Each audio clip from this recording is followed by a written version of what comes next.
Mesdames et messieurs, bonsoir et bienvenue à cette édition du 1945 du 30 octobre 2024. Ce soir, au sommaire de ce journal, on évoque les lourdes sanctions prises par le gouvernement relativement à la grève des enseignants. Puis on parle d'un sujet important, la gestion des fonds, en faisant un focus sur l'accompagnement des notaires par la Caisse de dépôt et de consignation de Côte d'Ivoire. Enfin, l'accès des femmes au métier de l'aviation civile fait partie des objectifs de la première dame Dominique Ouattara, qui encourage à travers un programme de bourse d'excellence la première cuvée de femmes aviatrices. On ouvre cette édition avec l'actualité majeure au sommet de l'État. Le président Alassane Ouattara a dirigé aujourd'hui un conseil des ministres qui a permis de sceller des mesures phares, parmi lesquelles la sanction prononcée contre les enseignants grévistes dans le secteur de l'éducation ou encore d'entériner le bilan 2024 du PS-Gouv. Le conseil des ministres a également réagi sur le rapport du groupe d'action financière GAFI. Plus de détails avec André Assemian, Francis Kofi et Félicien Biao. Soyez vigilants pour la prime. Le gouvernement décide de suspendre les salaires des principaux meneurs de la grève lancée et maintenue du 15 au 17 octobre dernier par certains syndicats du secteur de la santé et de l'éducation, en dépit des négociations ouvertes par la ministre de la Fonction publique. L'intensification des mesures disciplinaires à l'encontre des grévistes a fait l'objet des discussions ce mercredi matin en Conseil des ministres.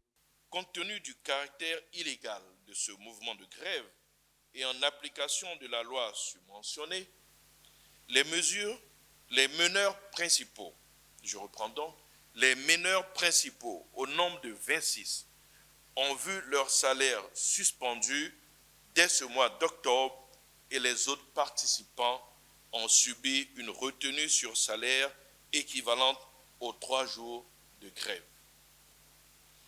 Sans préjudice des poursuites pénales, dont sera saisi le procureur de la République pour les auteurs d'actes de violence et de destruction de biens publics ou privés, la procédure disciplinaire sera déclenchée contre les meneurs de cette grève illégale dès la semaine prochaine. Le porte-parole du gouvernement Amadou Coulibaly a également présenté le bilan 2024 du programme social du gouvernement.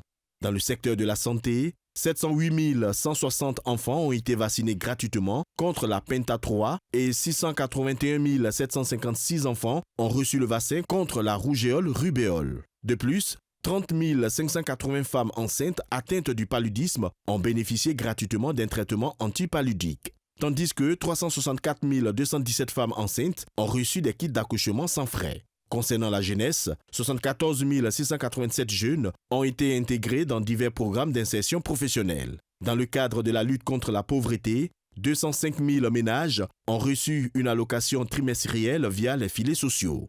À fin septembre 2024, le taux d'engagement global du PS-Gouv est de 67,18%, représentant 792,7 milliards de francs CFA pour un taux de décaissement de 66,88%, soit 789,1 milliards de francs CFA décaissés sur un montant de 1179,9 milliards de francs CFA prévus au budget du PS-Gouv. Récemment, les médias ont rapporté que la Côte d'Ivoire a été placée sur la liste grise concernant le blanchiment de capitaux. À ce sujet, Amadou Coulibaly a fourni des éclaircissements. Il y avait 82 indicateurs. C'est 14 que nous n'avons pas encore atteints et on nous donne 2 ans pour les atteindre. Nous avons fait beaucoup d'efforts et ces efforts ont été salués. On doit se retrouver autour du pays pour qu'ensemble on puisse satisfaire donc ces 14 indicateurs. Et on nous donne même 2 ans pour ça. Il y a des pays qui figurent sur cette liste, et non des moindres, comme l'Afrique du Sud, comme le Nigeria dans cette liste grise. Ce sont des pays qui sont des puissances économiques du continent. Il y a des pays qui ont des indicateurs à remplir qui sont plus importants que ceux de la Côte d'Ivoire. Il y en a qui sont à 29 indicateurs. Nous en sommes à 14. Et on nous donne 2 ans pour les satisfaire. Face aux nombreux défis à relever pour le bien-être des populations, le Conseil a décidé de se retrouver dans quelques semaines afin d'examiner de nouvelles mesures. Engagé à renforcer ses relations avec l'ensemble des notaires et à proposer de nouveaux services répondant à leurs attentes, la Caisse de dépôt et de consignation de Côte d'Ivoire a rencontré les notaires de l'ensemble du territoire national dans le cadre du renforcement des liens de collaboration entre la Caisse et les professionnels du notariat. Il s'est agi de saluer l'engagement des notaires à poursuivre leurs efforts pour une collaboration encore plus étroite. Cécile Tonisila et Chelina Lebonsoro. Récupérer des fonds chez un notaire peut être complexe.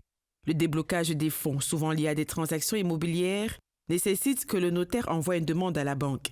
Si les fonds ne sont pas disponibles le jour de la signature de l'acte, cela peut retarder la transaction. Pour les successions, bien que les délais varient, les héritiers peuvent attendre plusieurs mois avant de recevoir leur part. Parce que, une fois que tout est prêt, le vendeur a attendu pendant 6 mois. Il n'entend plus attendre 1 minute de plus. Donc le notaire s'adresse au trésor, dit bon, je vous ai déposé telle somme d'argent relative à telle transaction. Aujourd'hui, je dois faire le reversement de ces fonds. Le trésor lui répondra, ça n'a pas été programmé, ça n'a pas été budgétisé pour cet exercice. Vous attendez l'an prochain. Partant de ce constat, la Caisse de dépôt et consignation de Côte d'Ivoire, la CDCCI, avec l'appui de ses partenaires banquiers, a proposé ses services aux notaires pour assurer la protection des intérêts des clients.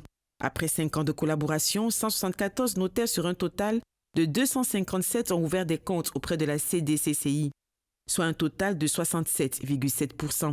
Pour encourager une collaboration active, la Caisse de dépôt et consignation récompense les notaires qui se distinguent par leur engagement dans cette relation. Cela crée une dynamique positive et incite davantage de notaires à s'impliquer dans cette démarche sécurisée. Depuis l'avènement de la Caisse de dépôt et consignation, franchement, cette question est réglée définitivement. On a les fonds en 48 heures, maximum 72 heures. Parce que notre rôle, c'est de recevoir, d'assurer une gestion sécurisée des fonds des clients des notaires, comme la loi le demande. Donc nous sommes tiers de confiance.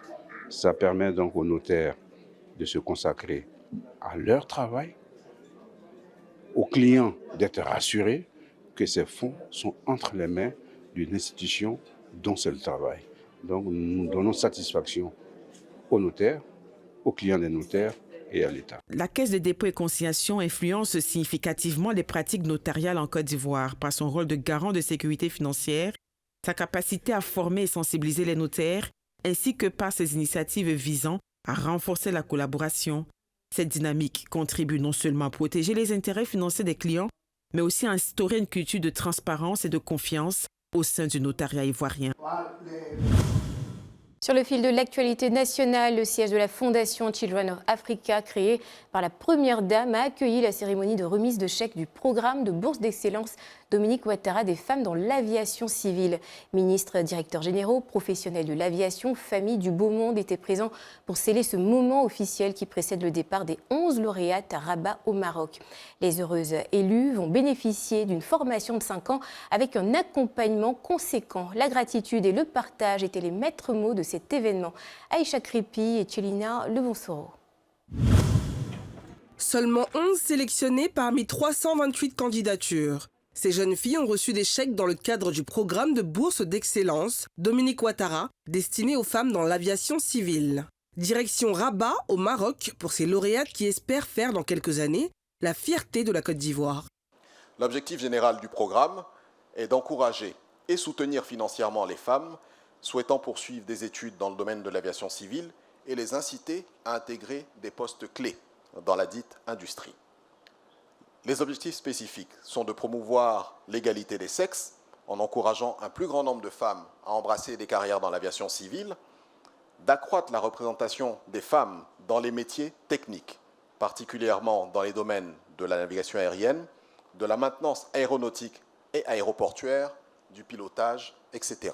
Selon le directeur général de la Sodexam, les parents ont également contribué à hauteur de 120 000 francs CFA, notamment pour les formalités administratives. Edith Maladiop, commandante de bord chez Qatar Airways et première ivoirienne à piloter un avion quadrimoteur, a partagé de précieux conseils avec celles qui assureront à coup sûr sa relève. Chère lauréate, vous êtes à l'aube d'un voyage extraordinaire. Vous avez une chance unique de vous former, de vous épanouir et de contribuer à l'évolution de l'aviation dans notre pays et sur le continent africain.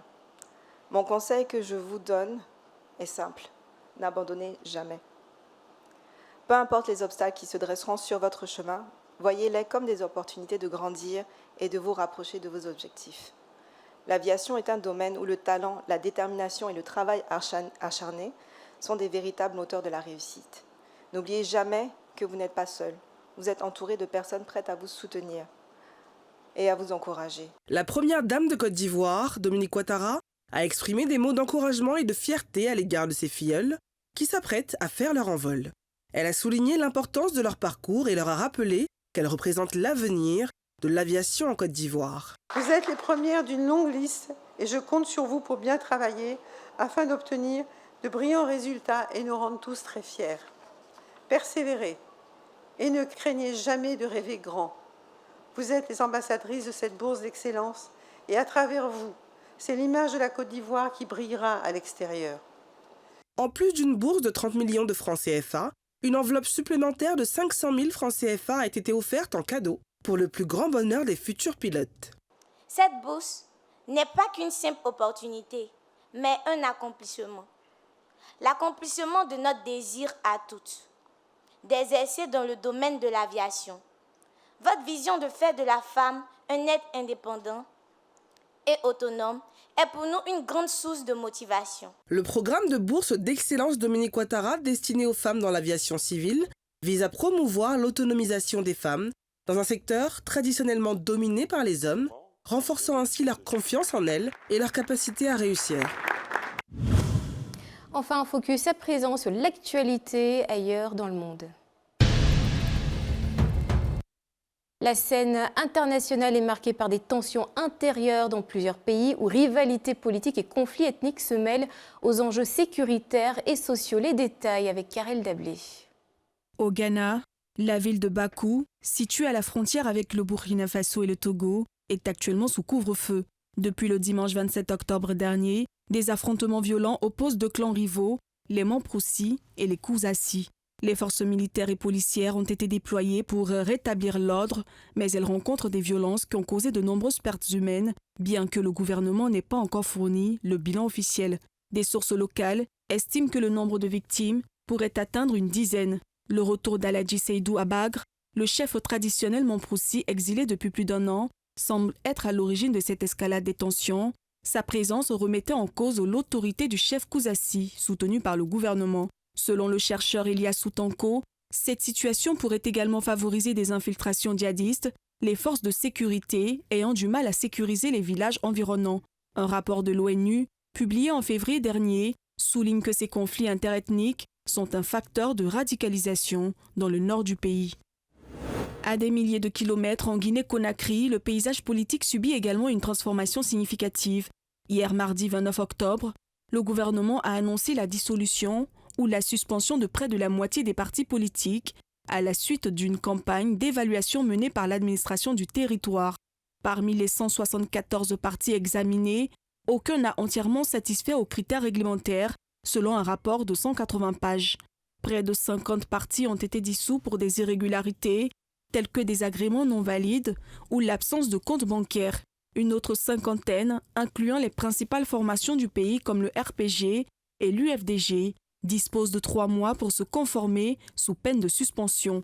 Bien que certains partis acceptent cette évaluation, d'autres opposants accusent le gouvernement de vouloir écarter des leaders charismatiques alors que la candidature du président de transition, Mamadi Doumbouya, semble de plus en plus probable. Ce mercredi au Botswana, les citoyens se rendent aux urnes pour voter. Dès 5 heures du matin, de nombreux électeurs ont afflué vers des bureaux de vote, notamment dans la capitale Gaborone. L'affluence a été particulièrement marquée par la présence d'adultes et de personnes âgées, tandis que les jeunes sont encore peu représentés.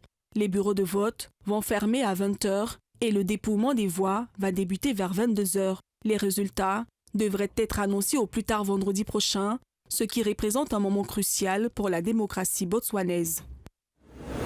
La campagne présidentielle aux États-Unis entre Kamala Harris et Donald Trump met en évidence des divisions sociétales profondes, notamment sur les questions idéologiques et de genre. Lors d'un rassemblement à Washington, Harris a attiré une foule de 75 000 personnes, appelant à écrire un nouveau chapitre pour le pays, qualifiant Trump d'instable et obsédé par la vengeance. En parallèle, des partisans de Trump, comme l'influenceur Alex Stein, sur des campus tels que celui de Miami, promeuvent une vision conservatrice qui valorise un leadership masculin tout en critiquant l'égalité des sexes. Un sondage récent révèle un fossé historique entre les deux candidats. Harris bénéficie de 38% de soutien supplémentaire parmi les jeunes femmes de moins de 30 ans par rapport à Trump, qui conserve néanmoins un fort appui chez les jeunes hommes, illustrant ainsi un écart de vote sans précédent dans l'histoire des élections présidentielles américaines. On arrive au terme de cette édition. J'aimerais vous inviter ce soir à méditer sur ce proverbe de Charles Blé Goudet. C'est le jour où la lèvre supérieure voudra émettre un son qu'elle connaîtra l'importance de la lèvre inférieure. On se retrouve demain dès 19h45 pour l'essentiel de l'actualité. La suite du Grand Talk, c'est dans un instant. Bonsoir.